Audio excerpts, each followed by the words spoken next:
Hello, everyone, and good vibes. This is Angelina with your Good Morning Minute. I'm excited to introduce a family relative, Ana Bosques, who, hold on, Ana. Is it Bosques or Martinez? Bosques. Okay, I forgot. All right, I'm going to retake that. I'll edit that part out. Um, Okay. okay, one, two, three. Hello, and good vibes, everyone. This is Angelina with your Good Morning Minute. Today, I have a special guest. Her name is Ana Bosques, and she is a relative of mine. So I'm excited to get to talk with her. She has a very interesting story. And so we're going to get into it, but we're really talking about struggle to success, the path of a woman who refused to settle for anything less. And when we talk about this subject, we're talking about the bold, resilient voice that she stood firm on, facing all the odds, broke barriers, and she chose for herself and for her family to not settle for anything less. So as we get into it, I'm gonna ask Anna some questions, and we're just gonna kind of look at her story as it unfolds as she is defining success for herself. And I guess Anna, do you want to just go ahead and do just kind of a small introduction of who you are to our listeners? Yes. Hi, I'm Anna. I am a mom to three children, three small children, two boys and a girl. I currently work in childcare. I work at Kids Kingdom, and I am currently back in school. So I have lots of new things going on, and it's pretty exciting. That's awesome. And I'm so excited to hear you back in school too. I know that that was a dream. And, as many of us moms end up putting our dreams on the back burner so that we can be there for our children. So I totally get that. But as we jump into this topic, Anna, I want to start with my first question. How do you define success as it regards to your story?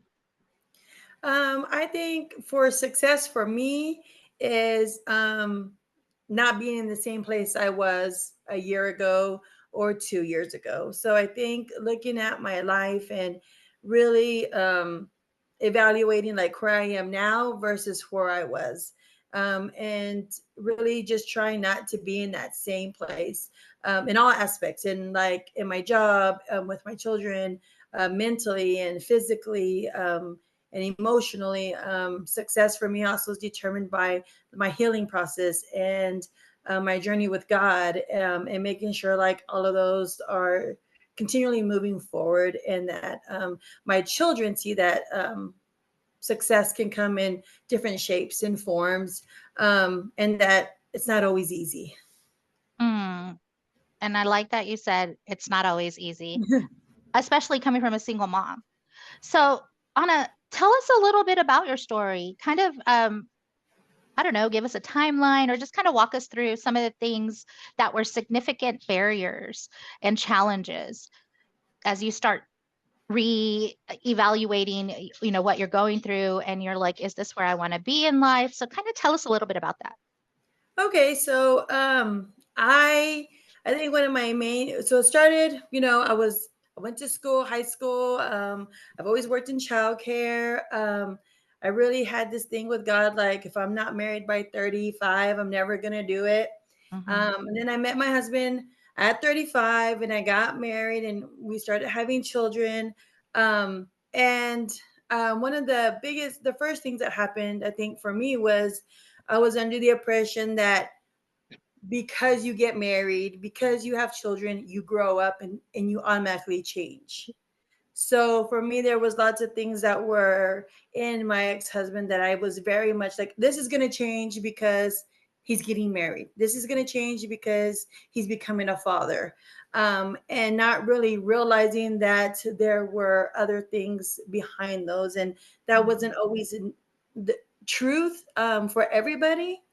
And then as my marriage went on and we continued to have children, um, I started to put myself even more on a back burner of trying to help him heal, trying to help him see the positive side of life, at the same time working and trying and being a mom, and trying to stay positive. I think that was a big thing for me was always trying to stay positive and always trying to say like, this is what I asked for, and so how can I turn it away? I need to embrace it. Like I asked for a husband, I asked for children. Like this was something that I always wanted. So, Yeah. and so that was hard for me when things started to get a little rocky. It was always hard for me to be um, upset about it because it was something that I felt like I asked for. And when I say I asked for, like I asked God all my years, I've always wanted to be married. I always wanted to have children. Like that was always something that I wanted for myself. And Mm, so it became a thing of how can I be mad about this? How can I be angry? How can I want to leave this situation when it's something that I always wanted? Um, mm, and then it kind of got difficult after that. Things got worse as far as like his addictions and his drinking, and my state of mind. My state of mind kind of left. It wow. was more of I needed to survive. I needed to put all of my happy thoughts into my children, and into still trying to make him see that um, life could still be good. Like, if you would just stop drinking, if you would just stop doing this, life could be so much better. Like, and so those are some of the main obstacles that I overcame. And then the biggest one was deciding to leave. Mm, And how do I do life after this? If I leave, where do I go? How do I take care of three children by myself? What does that even look like? How do I tell people that I made a mistake, or that my not that my life was a lie, but my persona of a life? Like, how do I tell people like, oh, it was all an illusion, like behind closed doors, like we were having all these problems and I mm, wasn't happy and I was going through some emotional abuse and some mental abuse, as far as like everything was my fault, and so how do I come out of that? How do I step out of that? And then really realizing like, oh, this is what people say when they say it's so much harder to leave than when people say just go. mhm, mhm. Wow. That that is a lot. And I totally can understand. Um, from and you're describing this like, because as girls, we grow up with this fantasy of, oh, I'm going to get married and we're going to get carried off to this castle and we're going to live happily ever after. I mean, I grew up on Disney. Yeah. Definitely thought that was what was supposed to happen for me. But you also talked on, I also prayed for a marriage. I also prayed for a husband. And so I see a little bit of that fantasy of, the happily ever after versus my faith, and just the conflict with it within that too, because it holds us to relationships, whether that be marital, romantic, family, friends. It holds us to those situations where we don't want to be the bad guy. We want to be the ones to do put in all the effort, but when you're the only one putting in all the effort, it wears on you. And you mentioned how, you it took you some time because it's behind closed doors. But here's what I've come to realize too. Behind closed doors doesn't mean that other people don't know. Yes. We are hiding behind closed doors because I come from a similar background myself, but um and people are like, oh my gosh, because I talk to my family too, and they'd be like, when are you gonna when are you gonna get tired and just get up and Yeah. go? Yeah. So Yeah. And I go ahead. and I think for me, like there was moments where like it got harder. I remember the first time like I left due to Mhm. like him having like I don't know what you call it, an outburst, and me leaving. And I remember like thinking like, am I giving up too soon? Like my parents had marital problems, but then they got past them. You know what I mean? Like my dad stopped drinking and my dad did all these things, and now they have a healthy marriage. And I Mhm. thought to myself, like, when am I giving in? And then it was almost like the advice people gave me, the enemy used against me. Mhm.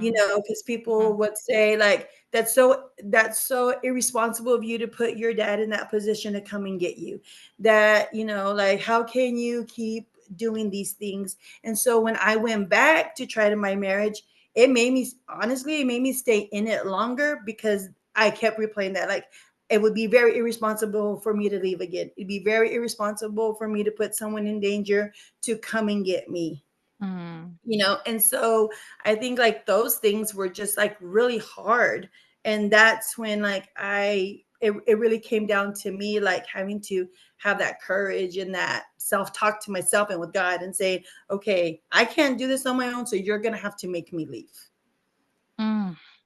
And I get chill bumps when you say that because I had a similar conversation. I was at my rock bottom crying to God, going, I can't do this by myself. Like I need you to intervene. Like I cannot pull myself away from that situation. So I just when you said that, I just got chill bumps and I was like, oh my gosh, this it's true. Um, so tell us a little bit about that. When was enough enough? Like you're like, you know what? No, my life, my children are so much more than what I'm getting now. So this is the pivoting point. This is when I'm going to make that change. What was that like? What were you thinking? Tell us. Um, so there were, I would say probably three main points that really like pivoted. One was he had relapsed, like so he was supposed to be going to counseling. He was supposed to be doing these things, and so but we were still in it, like so we were still living together, and we're still doing these things.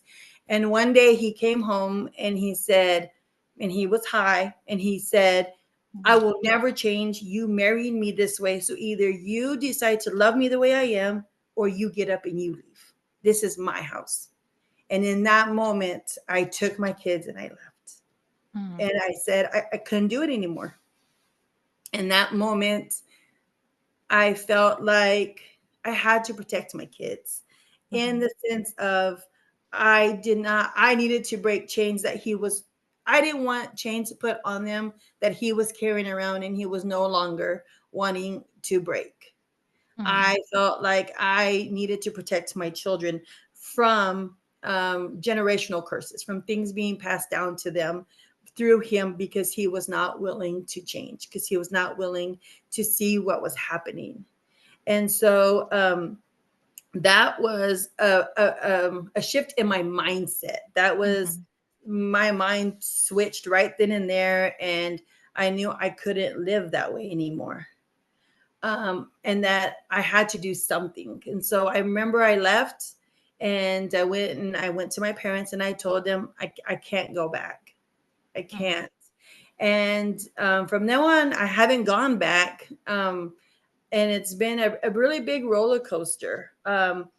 That moment and one moment where we were laying in bed, me and my daughter, and she said, Daddy gets mad all the time, but after he gets mad, we can just go back.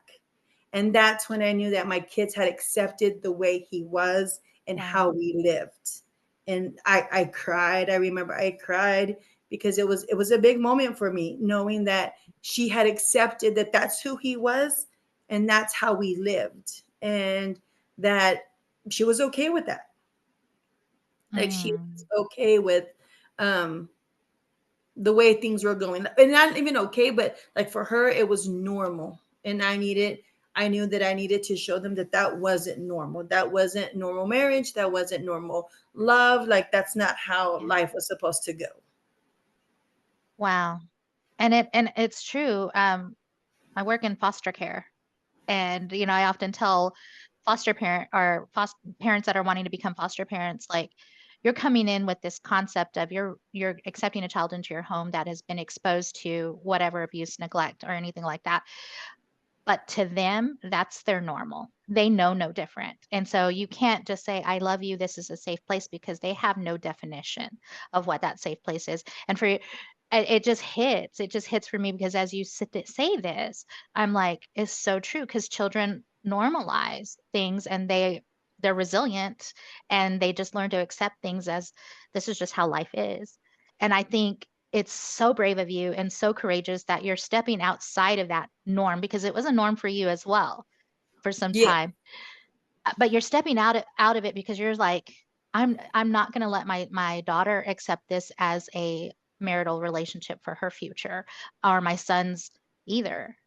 So I think that is amazing that you're taking these steps.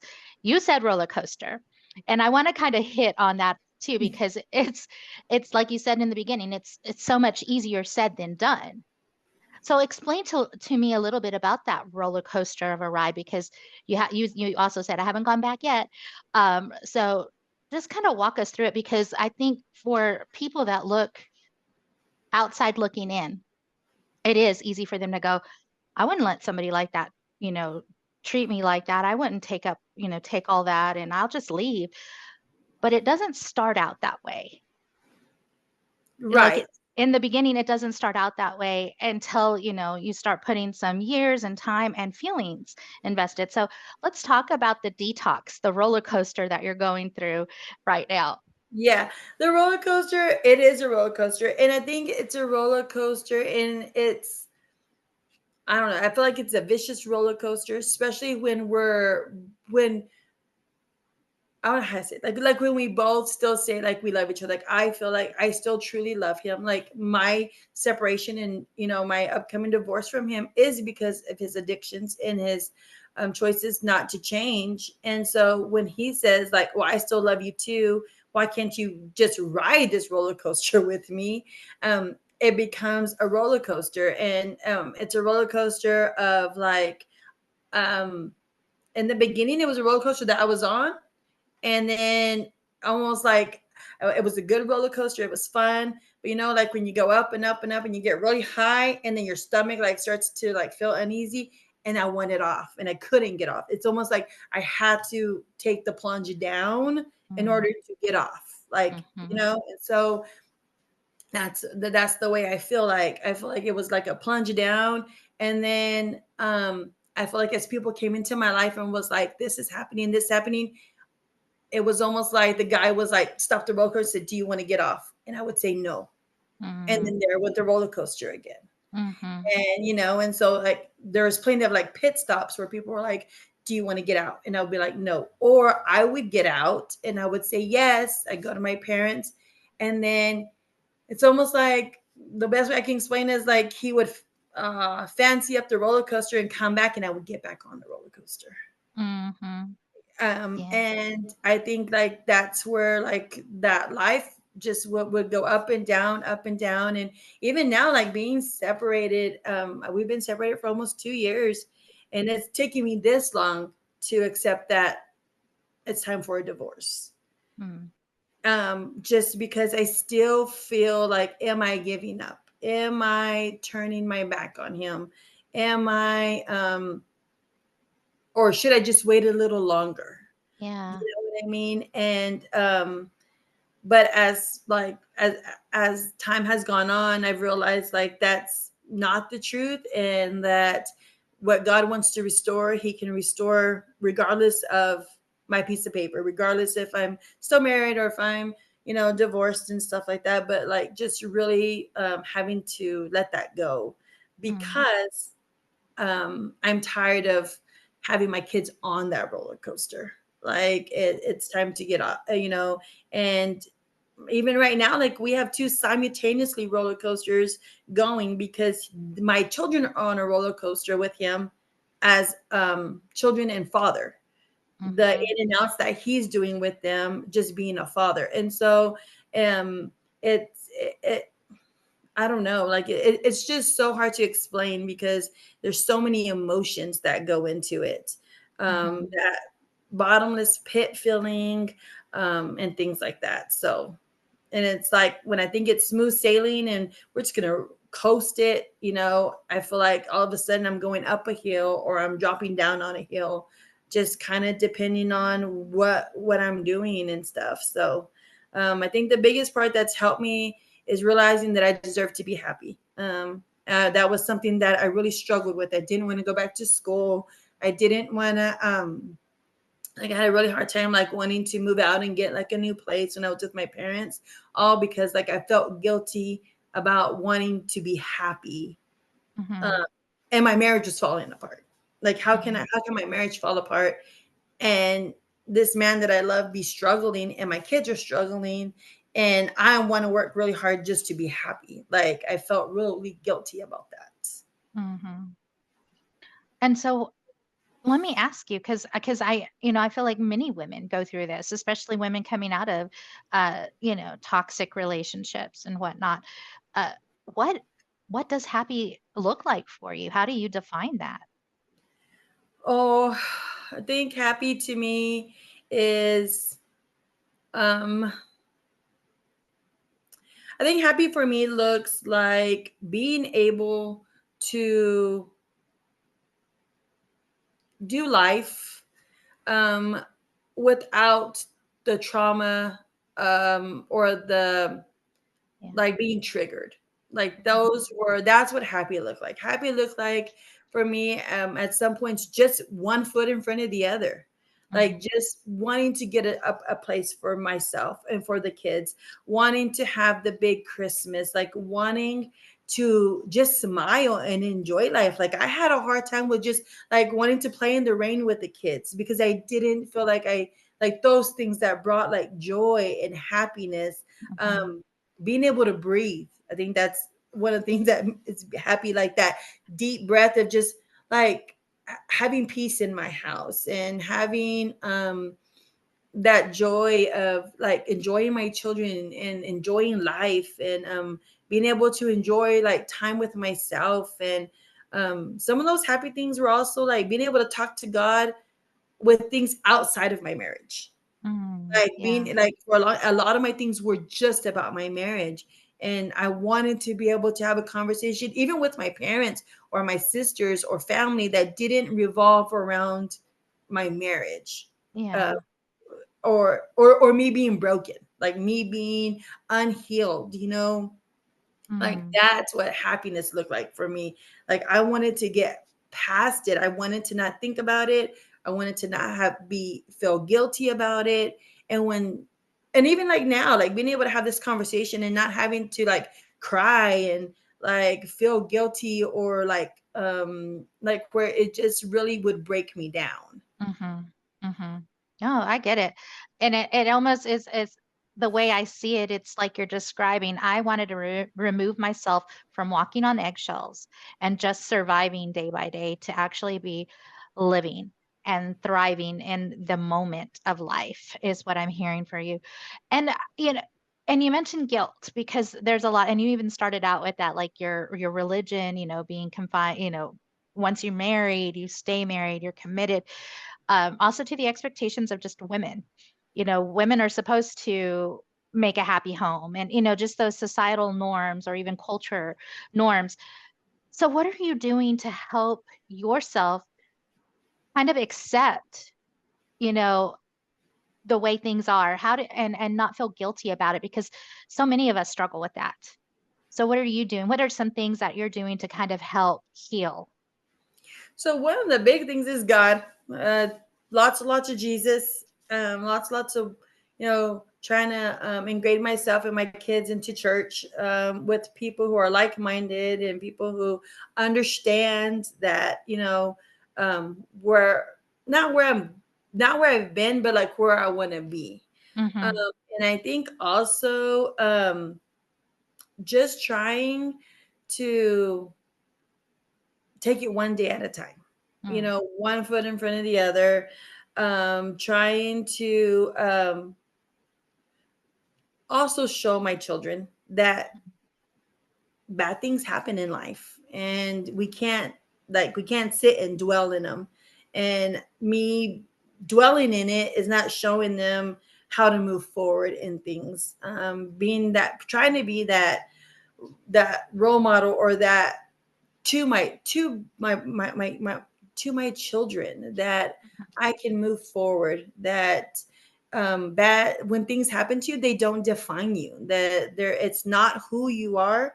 And so what I went through, what I'm going through, it's not who I am, it's not what God's called me to do. And that I can move forward and we can all move forward, and letting them know like one day when their life feels like they're falling apart, that they can look back and say, I can do this because my mom did it. And not so much the same steps, but I can overcome this. Like, this is not going to determine who I am or what I can do. Like, everyone makes mistakes.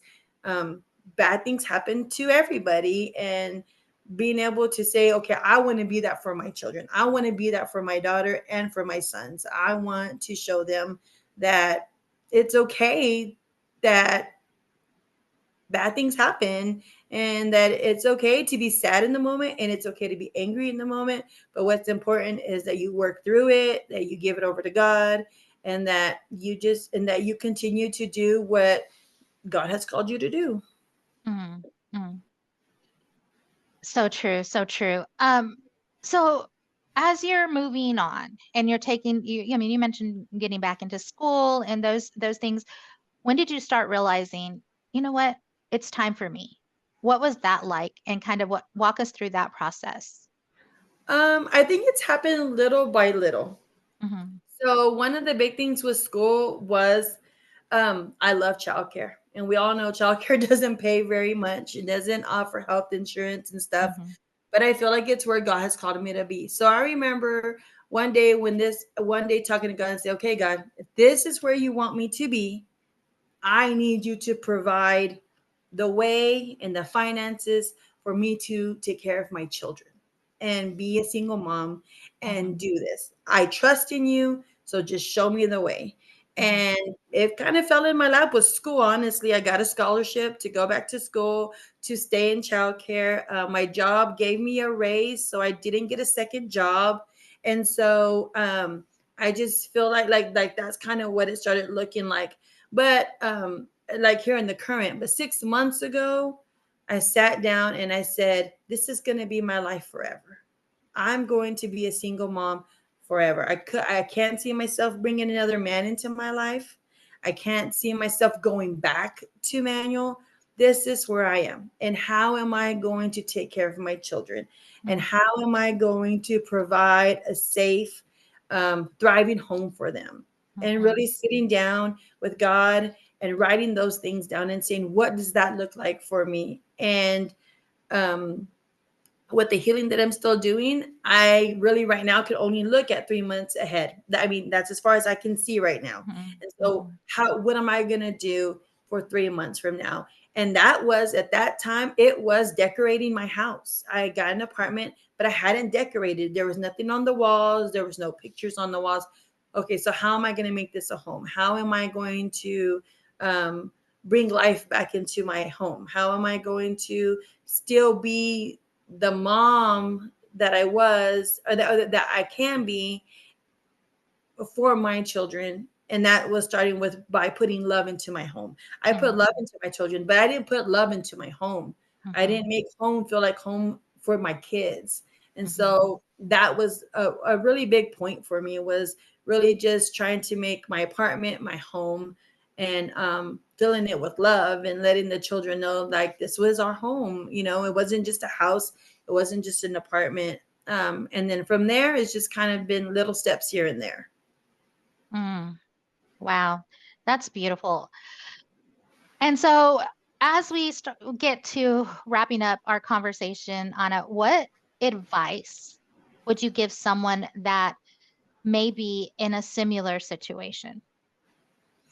My advice to someone that in a similar situation would be like taking it one day at a time, and that I understand that leaving is hard, but Mm, it is worth it on the other side. mm, That things can look awful, but it most definitely is better on the other side, emotionally, physically, and mentally.